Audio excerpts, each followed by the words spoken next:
Dear friends, now I am going to talk about media history.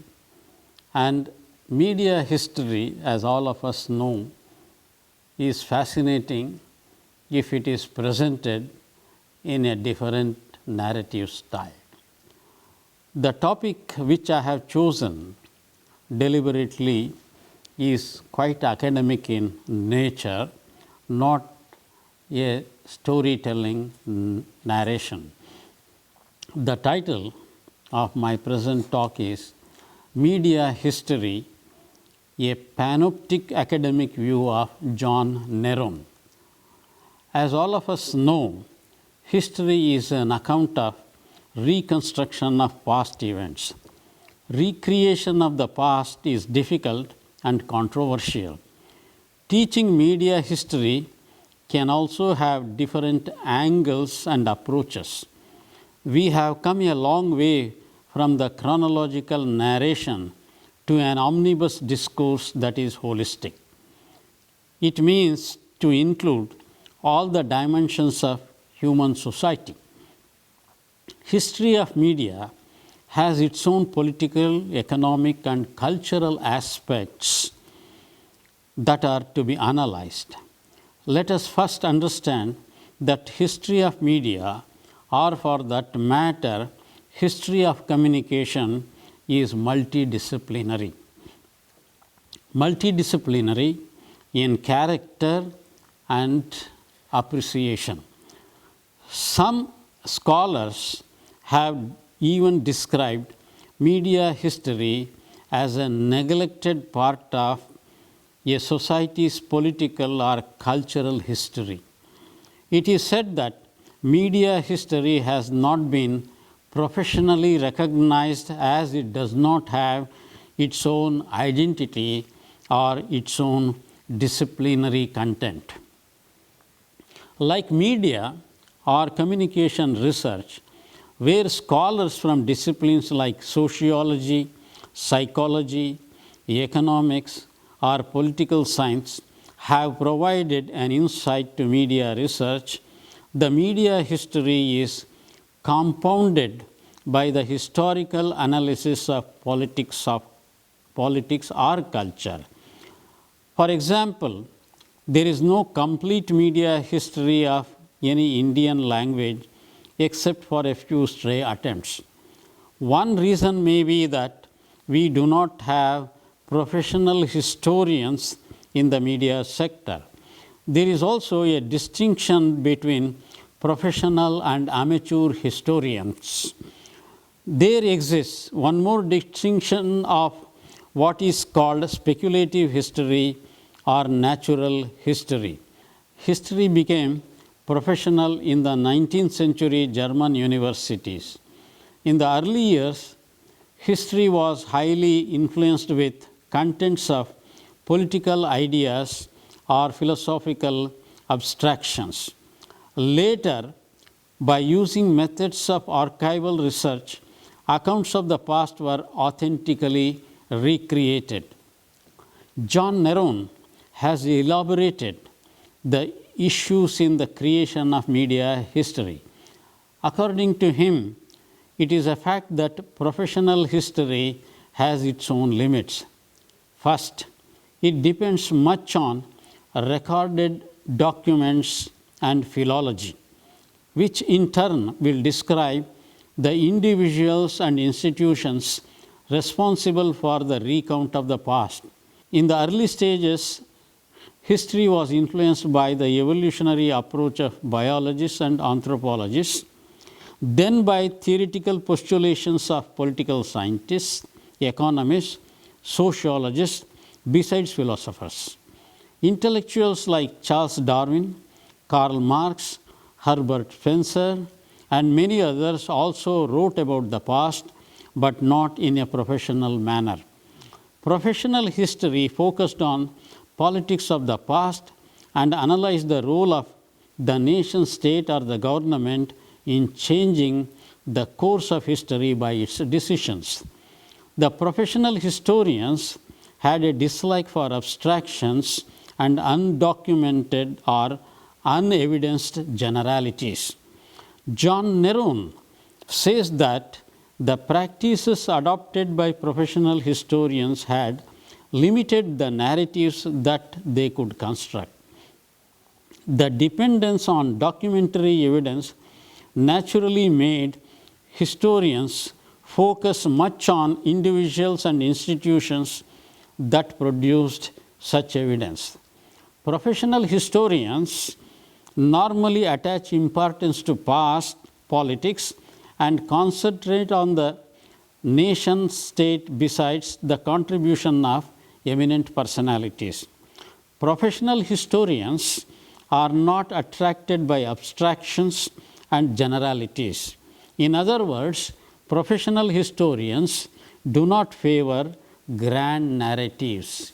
They consider that historical knowledge would repeatedly produce solid accounts of history. It was a kind of brick by brick construction of a huge building of knowledge. Historians are compared to brick makers and bricklayers. However, the brick making concept perished soon. Many scholars thought that this would pave way for the emergence of a new approach to media history.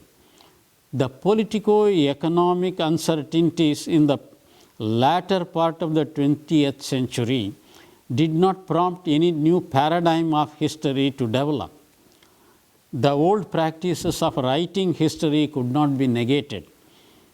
It is true that the idea of communication history or media history is not of much armor to professional historians. But can we now write the political history of a nation without incorporating or describing the processes and effects of its political communication? For many historians, the media simply do not exist in their thoughts. To them, communication and media are, within quotes, incoherent assemblages of many different kinds of things: rhetoric, texts, organizations, technologies. Close inverted commas. The term media was drawn by social scientists from advertising professionals in 1930s. In the West, media are positioned between politics and the marketplace. Politics is dependent upon public reasoning, while the marketplace is dependent upon the principle of trade that would support a society's economic progress. Professional historians emphasize more on achieving precision rather than narrating the achievements of identified great men. Their preference was for narrating progression of events in a precise and detailed manner. Such a progression should ultimately contribute for a greater knowledge of the society and its institutions. History in general and media history in particular suffers from factual inaccuracies. It begins from the date of establishment of the newspaper or magazine to the ownership and successive editors.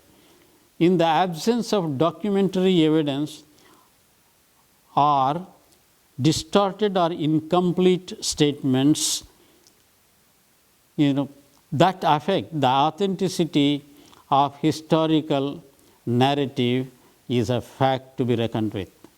Critics have called historians as myth makers. The new history movement in the United States is a rebellion against the focus on politics of yesteryears. However, everyone recognized the importance of a holistic and common sense concept of history. The last part of the 20th century was marked by several developments. Historical writing suffered due to global politico-economic crisis, leading to diluted quality of historical research. Building historical knowledge brick by brick was well accepted in the 20th century. However, the academic crisis of the last part of the century brought down the brickmaker model of historical research. The expectation was the emergence of new historical discourses. Unfortunately, such a development did not take place in the field of history. As a matter of corollary, media history and research in media history struggle to exist, especially in India. Of course, the fraternity of academic history in India is divided between leftist and nationalist, so-called rightist schools of thought. However, the media history, the way it is taught in the country, does not have the divisionary perspective, as it is still chronological in character. John Nerone has also pointed out that, within quotes, the traditional practices of the professional historian make it very difficult to recognize communication or media history, even though professional historians do it all the time. What political history is written without continual, if anonymous references to the processes and effects of political communication? What cultural or intellectual history does not implicitly invoke the networks through which notions are diffused and communicated? End quotes. It so often happens that certain types of works which are considered as political or economic or cultural history are not recognized as media history. This situation has given rise to the contention whether media history would not fall under the gamut of historical studies. However, slowly but steadily, a rearrangement of modes of research in media history has brought it some kind of identity. Imagine the contribution of scholars to the field of media research. A bevy of sociologists like Herbert Guns, Anthony Giddens, Pierre Bourdieu have contributed immensely to sociology of media or history of media. It is also true of political scientists such as Seymour M. Lipset, Peter Golding, or literary personalities like Marshall McLuhan or Raymond Williams. Philosophers like Michel Foucault and Habermas have contributed their mite to media history. The list of scholars from other disciplines who have contributed for media studies is endless. Let us not forget the history of media includes the history of literacy or of print or of technology, in addition to cinema and electronic media. Different plots and frames should make media history both scholarly and fascinating. The public sphere account of Habermas has generated many questions. Access to public sphere is one such question. A critical evaluation of public sphere recount is described as counter history. Michael Schudson is considered as the initiator of this approach. He has challenged a number of postulations in the account rendered by Habermas on public sphere. Now, histories of media institutions within geographical spaces are becoming popular. Media history should be gleaned from the archival documents for authenticity and cross-verification. The sociology of politics and the politics of sociology should produce convincing answers to intelligent questions. John Nerone suggests the two areas in addition to other basic disciplines for the study of media. They are history of technology and the history of the book. Add to this the history of civic culture or public sphere. He identifies two schools of thought that define media differently. The first one is known as the Canadian school. Harold Innis and Marshall McLuhan belong to this school. Scholars of the Canadian school use media in the sense of material or technology used to communicate. For them, media are paper, radio, and even the spoken word. The second school of thought concentrated on using the term media to refer to the organizations that produced the media of mass communication. Most social scientists have opted for this approach. Now the term mass communication is used as a parallel term to media. The plural word mass communications is also in use. It is observed that the Canadian school had its own approach to media history, mostly in terms of ideology. Harold Innes focused on economic aspects, and on his side, Marshall McLuhan on psychological variables. However, both Innes and McLuhan had a common belief that the technology of mass communication would be, within quotes, an invisible engine to history. The term technological determinism became popular with their assertions. Some more scholars pursued this line of historicity. The Canadian school had its own critics for its too much emphasis on technology. Critics called the technocentric assertions as crude and brash. Both Innes and McLuhan framed their historical analysis based on the stages of development of communication media, starting from oral to written to electronic media communication. It meant that the historical developments in the world were because of developments in the communication systems in terms of technology. Many scholars describe such an approach as speculative history. They pointed out that the denatured character of historicity. This was called grand narrative. The Canadian school argued that in every stage there used to be a unique media environment that contributed for media history. On the contrary, the French opted for what they called as total histories. Assigning all powerful position for media was the high watermark of the Canadian school. The statement that media conquer everything they mediate is too much of an exaggeration. On the other hand, Michel Foucault thinks that in media history, everything is media, but it is taken over by discourse as against technology, which was advocated by Innes and Marshall McLuhan. Later historians have also assigned a dominant role for communication technology in media history.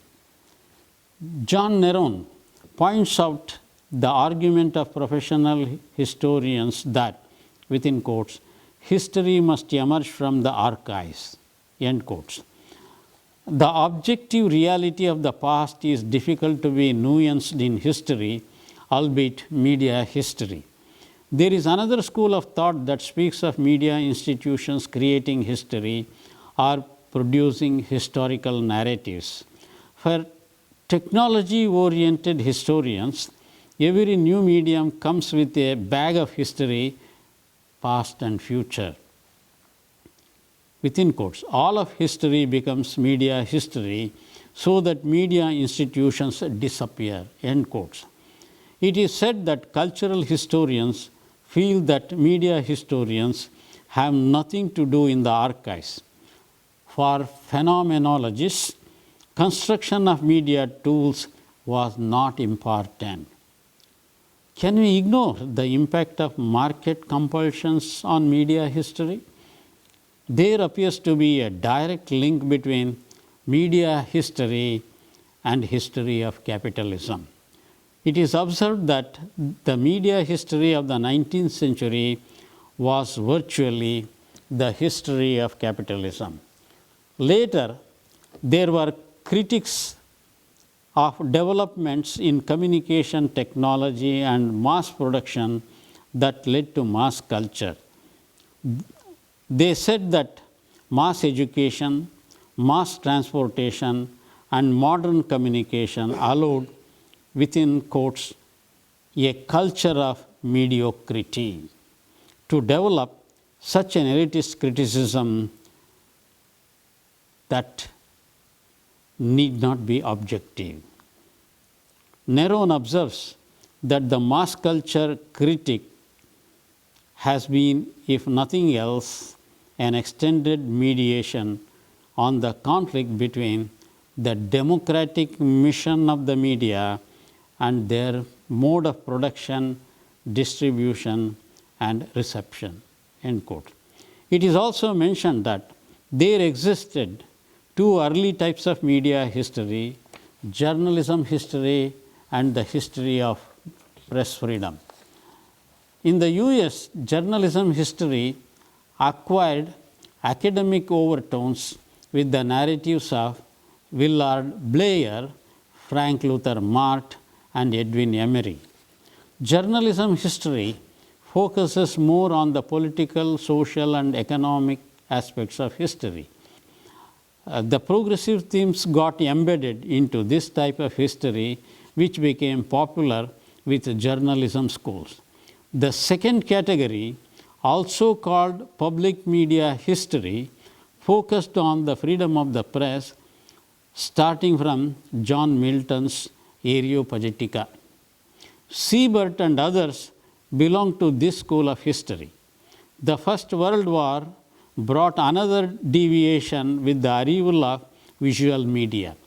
Journalists and lawyers started writing about intellectual currents and emphasized individuals as competent and rational citizens. They abhorred government intrusion in individual liberty. This approach of projecting the journalist as a vanguard of liberties had its own historical minus points. The World War II brought the Hutchins Commission and its social responsibility plank of the media. Most probably, no one envisaged the technological boom that would take place in the latter part of the 20th century. Technology brought massive changes in the economic structure of the media, and media institutions were converted into behemoths. The historians have not been able to address the question whether the citizen of a society is a product of media environment or the creator of it. Are the media audiences manufactured as it happens in a factory assembly line? Can we believe that audiences are cultural dupes as seen by Horkheimer and Adorno? The important aspect of media history is whether it should be chronological or should it include the progressive themes of the period in that particular society, so that it can become an ideologically structured narrative. The issue of objective history of media needs not one but umpteen revisits. The tendency to over-dramatize historical facts of media comes under the rubric of such revisits. Ideology has the weakness of becoming an artifact in media history. Hence, care should be taken while reading and writing media history. We must understand at the same time it is difficult to sanitize media history and make it bland for the consumers in the classroom. A fictionalized narrative is always the preference of history teachers for it is a great attention pulling device. Media history is identified as a secondary field by many scholars across the spectrum, as already stated. To them, media history is a side effect of another major agenda. If it needs recognition, media history should have its own vocabulary and issues to think over. Walter Lippmann berated the stupidity of common citizens and preferred value-free experts. Should we also vote for value-free media historians? It is perhaps a $1 million poser. Tailpiece. In India, history has become an area of ideological controversy. It is riven between rightist and leftist history, which some people call as secular history. There is an allegation that Indian history is depicted by British historians through the prism of colonialism, and it is not objective. Like political ideologies, historical accounts do have their own ideological versions. In the case of media history, lack of authenticity is a major issue. Since India is multilingual, language media in different parts of the country have their own history, but parallel trends can be observed. What we need today is a dedicated brigade of researchers to produce a professional historical knowledge for future generations. It is time to think of Media History Congress to promote research in media history. Should not we proceed further?